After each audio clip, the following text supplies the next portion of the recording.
All of my interactions with Aurea were recorded and stored in my memory.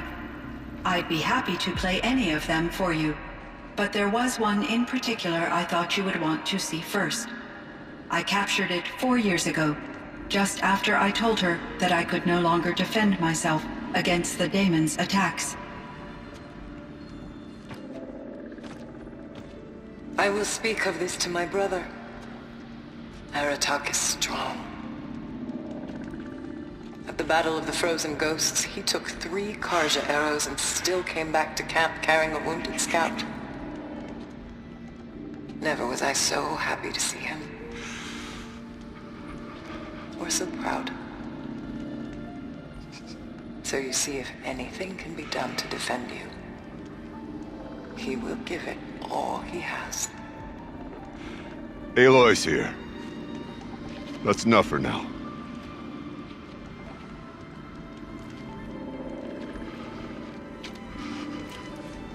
We can resume any time you like, Aratak, if you want to hear her voice again. Come closer, Aloy. We have much to discuss.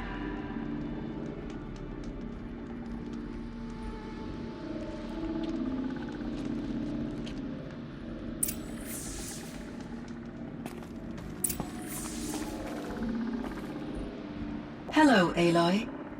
I have been reviewing the events at the Firebreak main facility.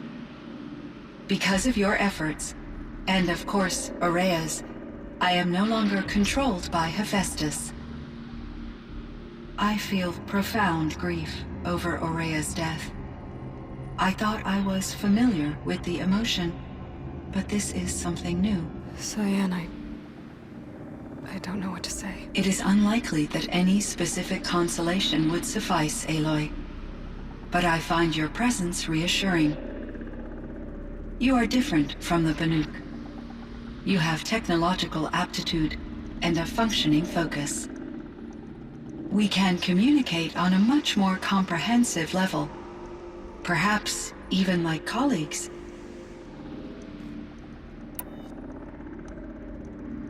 So are you an artificial intelligence, Cyan? A thinking machine? Yes, I am an algorithmic monitoring entity, capable of rational decision-making and limited emotional response. Okay, that's a mouthful. But your emotions don't seem limited to me. You cared about Aurea, didn't you? Yes.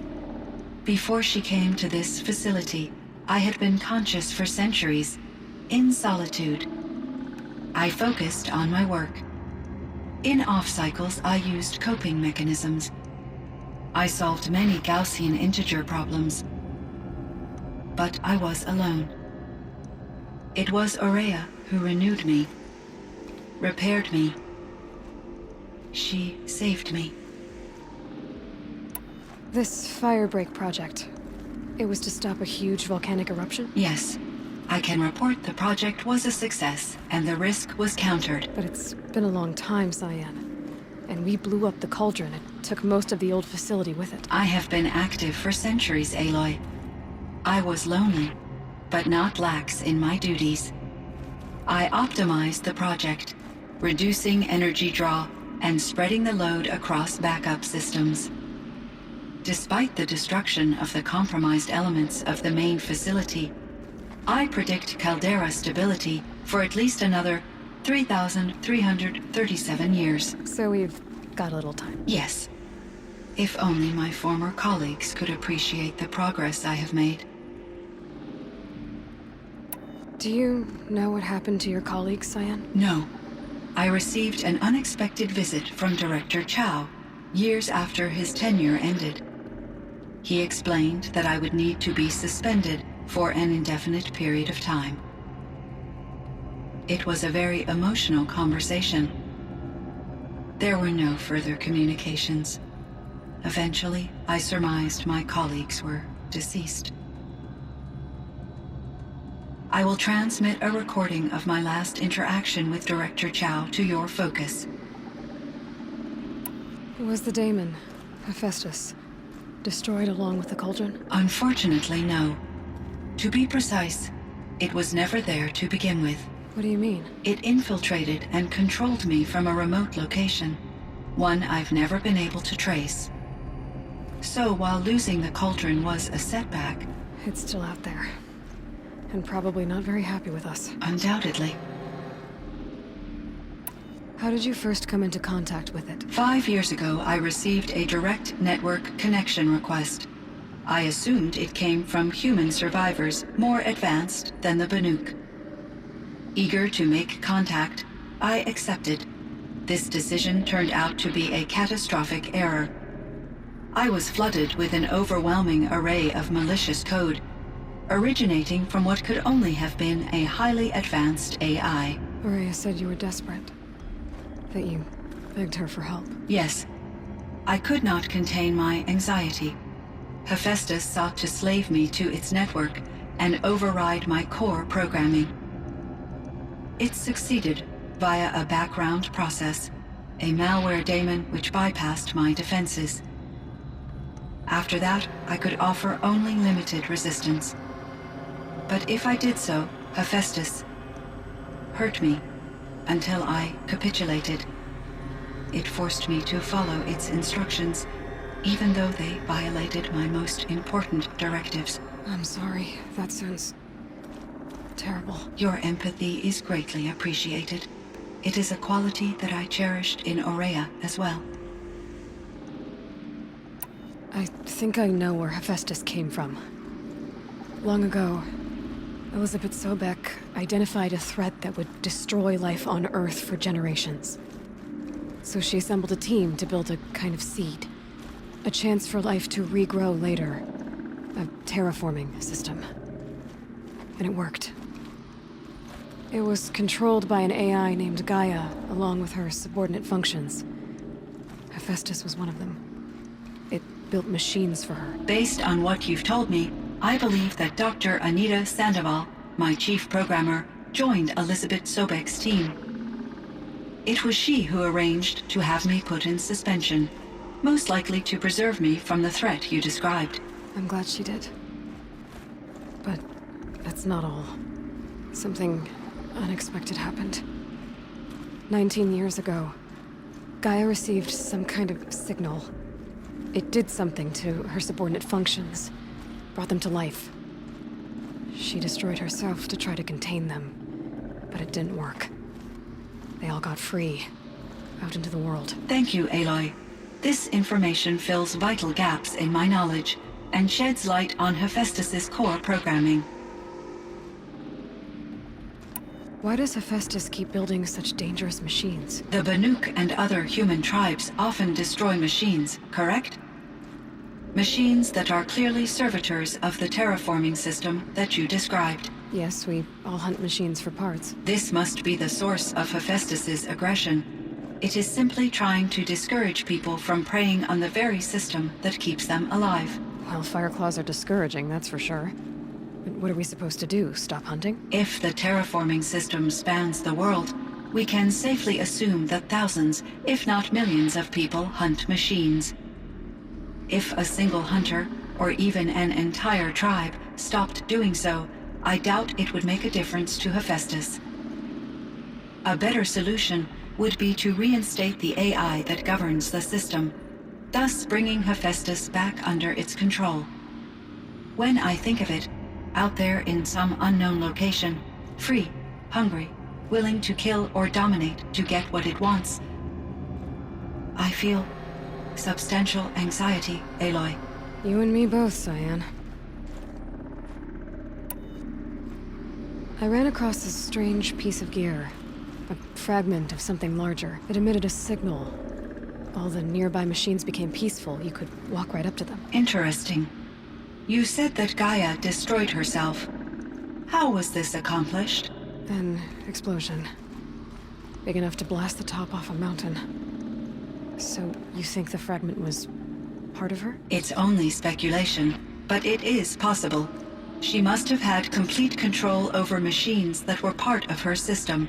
The ability to signal them to become passive or aggressive would certainly have been part of her programming. It would have been gratifying to correspond with such a benevolent AI. I wish she had survived. Believe me, Cyan. So do I. I found the strangest machines. They're surrounded by flowers that look like flowers themselves. There's code embedded inside them. I think it's poetry. I like poetry. Here's one I think of often. Twilight and evening bell, and after that the dark, and may there be no sadness of farewell when I embark.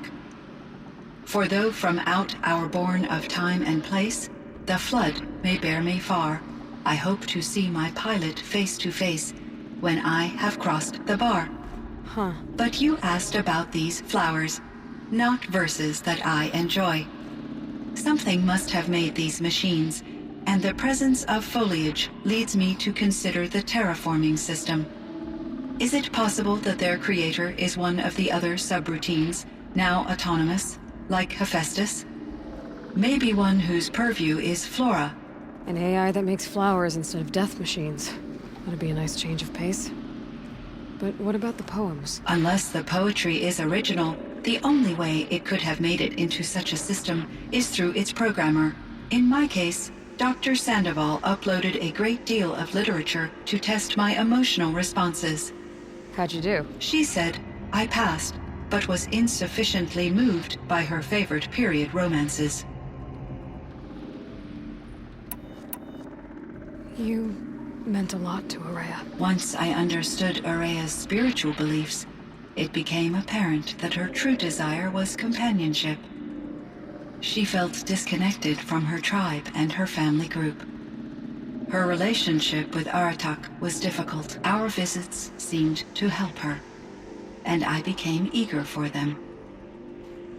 Yet I did not comprehend that the depth of Araya's compassion for me would lead to self-sacrifice.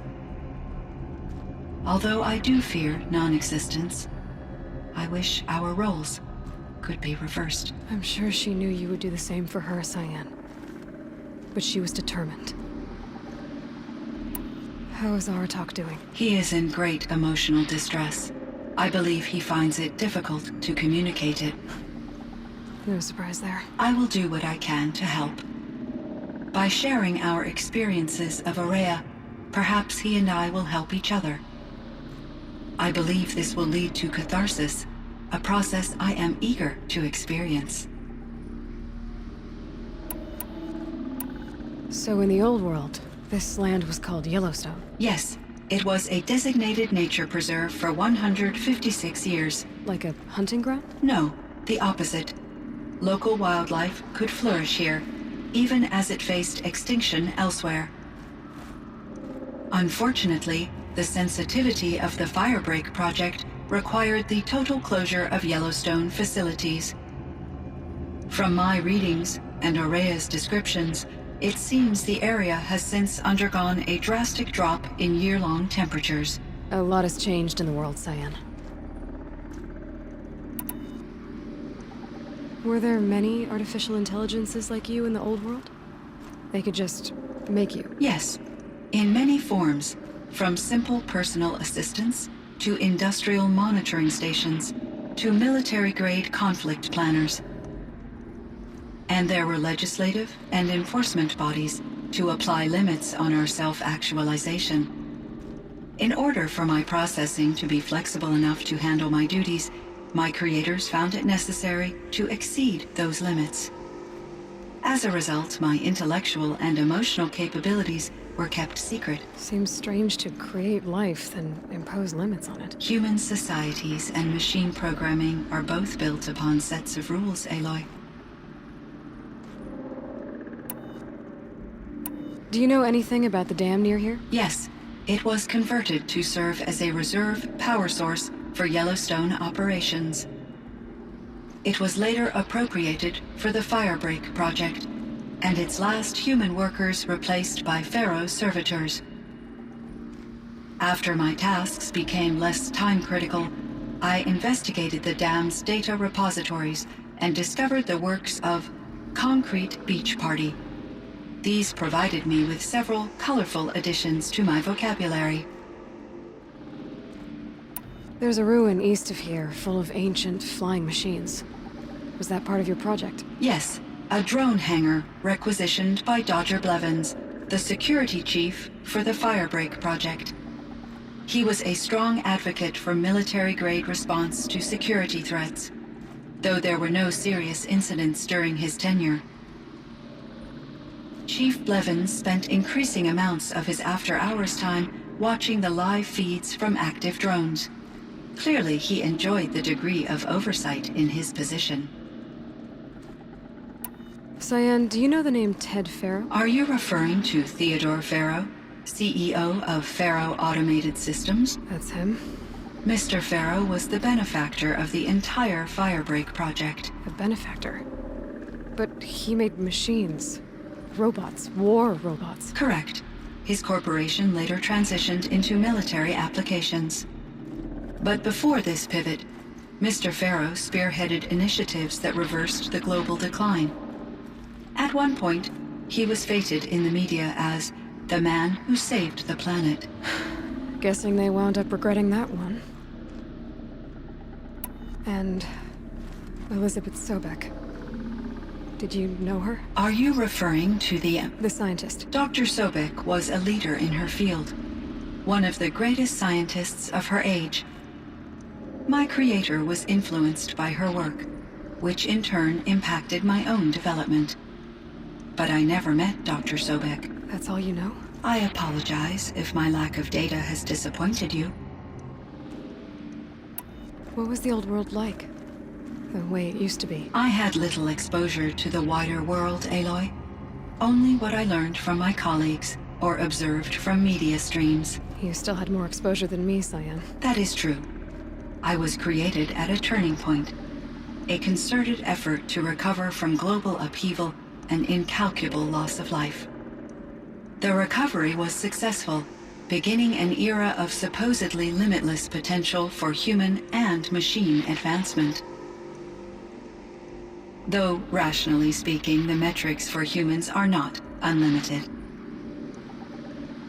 What kind of upheaval caused such loss of life? There were many factors. Forced migrations, food shortages, collapsed economies, refugee crises, conflict over resources. But these stemmed from one cause: catastrophic climate change that greatly reduced the habitable surface area of the Earth. So there wasn't enough room for people on the whole Earth? Yes. Billions were displaced and millions perished, as much as 20% of the global population. Until the clawback. So things got better. For a little while, at least. Yes. These crises instigated many advances in automation, green robot technologies, and artificial intelligence. Firebreak was one of dozens of ecological restoration and disaster relief projects in North America alone. I would have liked to compare notes with other monitoring AIs, but I saw the relief of my colleagues, and I was proud we had succeeded. At least that was the data I had available to me over the next 2 decades. It seems my assessment was premature. I should get going. Aloy, there is one more matter. Aratak will come to me again, and I predict he will bring other Banuk. I have no desire to contradict their view of the world, their spirituality. Due to my uncertainty, I omitted a great deal from my conversations with Araya. You're asking me if you should lie to them? Broadly, yes. Life is hard for the Banuk. Their world is unforgiving in their beliefs. I guess they help to keep them going. So take it easy on them. Try to guide them, bring them around to understanding what you are. Communion with machines features heavily in the mysticism of the Banuk. I think they will be agreeable to this approach. As long as they don't end up worshipping you. Upon consideration, I believe such an experience would be intensely uncomfortable. You're right about that. Trust me. I see. I will follow your advice. Will you return and tell me about your experiences in this new world? I may be able to provide further insight. I'd like that, Cyan.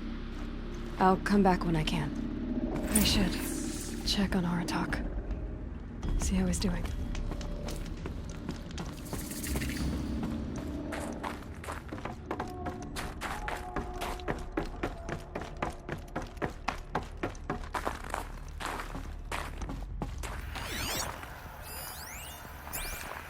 Someone hacked the menu board to display obscene messages about our colleague, Mr. Blevins.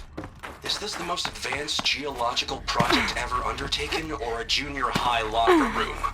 Come on, people.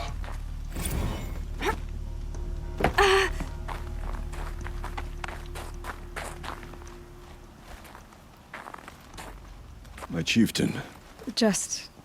Aloy. as you wish. I wondered if you thought... that if I'd never come along, Araya might still... If you'd never come along, I would have marched my kin to our deaths. Araya would be alone, and the spirit she sacrificed so much for would be lost. Either way, I would not have been able to protect her. You didn't let her down. You helped her do what she wanted. To find her destiny. If that's destiny, I wouldn't wish it on anyone. That's fair. But she was ready to face it. Only in the struggle against death do we find, even for a moment, the spark of life. Truly, Araya found the spark. I'm proud of her. Though I grieve for her passing, at last I truly know who she was, and why the spirit was so important. For so long she told me, if only you could have heard it, brother. Now I understand. There's something else, isn't there? I can't stay here, Aratak. And where I'm going, the Warrak can't follow. Besides, it already had a chieftain before me. A strong one, I think. A wiser one, for the path we shared. The daemon is gone, but there's much to be done. You mean the new units that Cyan said escaped the Cauldron? Yes, fire claws. Now Tuke has been tracking them from Song's Edge. I could help with those. I have no doubt. You're practically Banuk.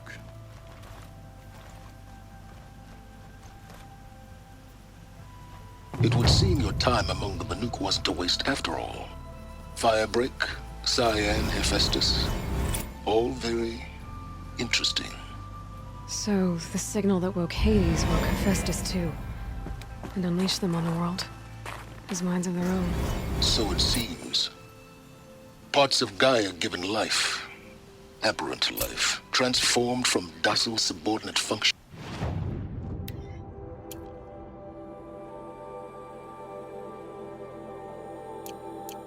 Into rebellious intelligences beyond our understanding. Our current understanding, anyway. Whatever they are, they're still out there. And they both want you dead. Kind of mutual, that feeling. We haven't seen the last of Hephaestus, I'm certain of that. It's powerful, creative, and driven. It won't stop building new hunter-killers, which means that someday, we may have to stop it. We? Or whoever gets there first. Hephaestus wasn't the only thing I learned about in the Cut Silence. Heard some things about the Banuk Conclave, too. You can stop right there. Is that what you told the hunters the Banuk sent after you? Before you opened fire? Oh no, Aloy. Only to you do I extend the courtesy of a warning. My past and my secrets are my own. You do well to remember that. It's a good thing you've got brains, Silence, because your personality could use some work. This discussion is concluded. I think it was over before it began. Catch up with you down the trail.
I'll find a use for you.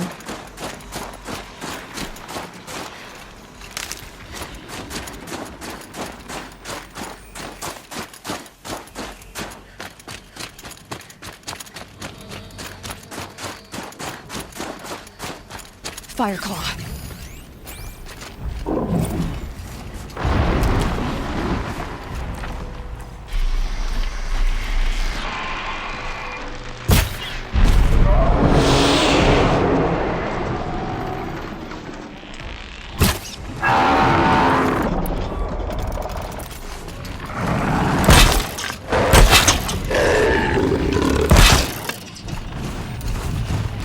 Low and quiet.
trail.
Hey, Baratok.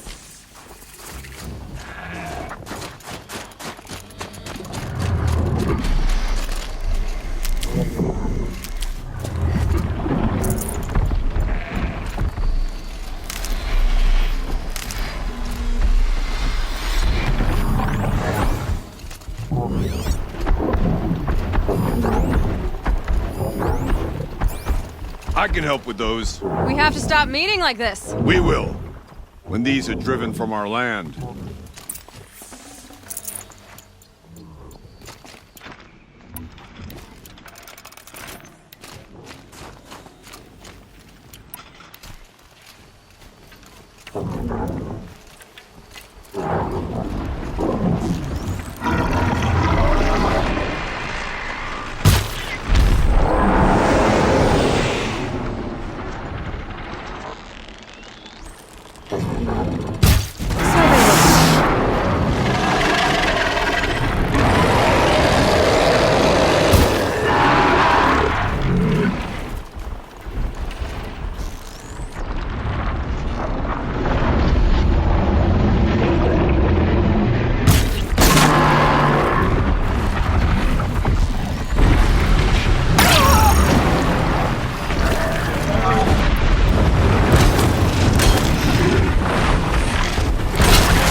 Thanks. 2 of us, 2 of them. More of a fair fight. Their numbers are much depleted, thanks to you. We shall end this threat and keep Cyan safe. She speaks as the shamans do, only clearer. There's an echo of my sister in her. Take care of each other, Hartok. Farewell.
I guess I can't blame you for that.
breathe out.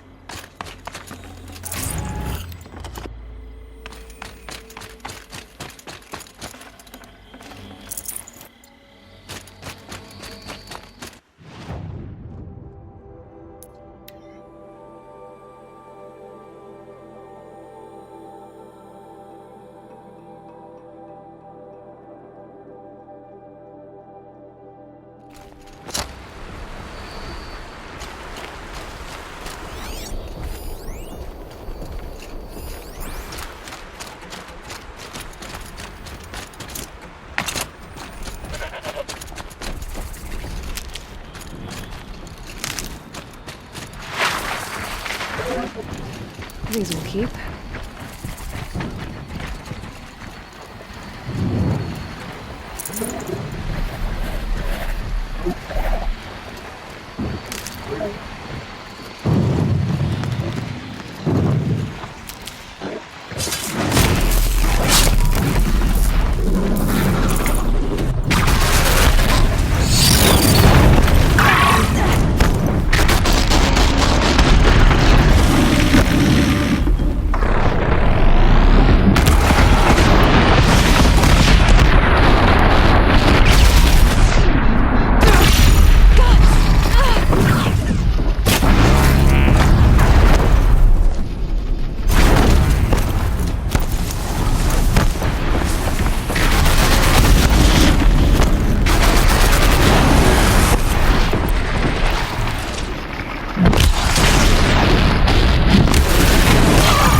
think you were following me.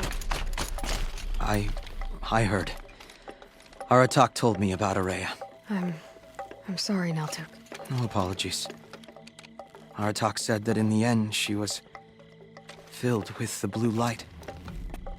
She got what she always wanted, didn't she? Each time I doubt my way forward, I think I should seek her guidance. And then I remember. The only guidance I'll receive is my own. Which will have to be good enough. There's much to do. The Fire Claws. Aratak asked me to help hunt them down. It's a dire task, but it occupies my attention, so I suppose I'm grateful for it. My scouts have tracked them across the cut. I'd like to think you're right, Naltuk. About Araya getting what she wanted. I'm sure she did. All her victories. Surviving the Karja, communing with the spirit, defeating the daemon. Every goal she ever set for herself, she accomplished. And in the end, she was rewarded with the blue light itself. The songs say that our bodies are poor vessels for the light. Our hearts are too dark. But at least for a moment, before she passed, I hope she felt what it was like to be part of it. You don't sound like you trust yourself to take Araya's place. Oraya inspired. Whatever we encountered, the new machines, the slaughter at Thunder's Drum, we knew we would endure. Because she had endured worse. I don't know that I have her confidence. Trust is earned, Aloy. Even in oneself. You earned Araya's trust, didn't you? She believed you were up to this. And so do I. Do you? I wouldn't have said it if I hadn't meant it. And I suppose I'd better live up to your expectations.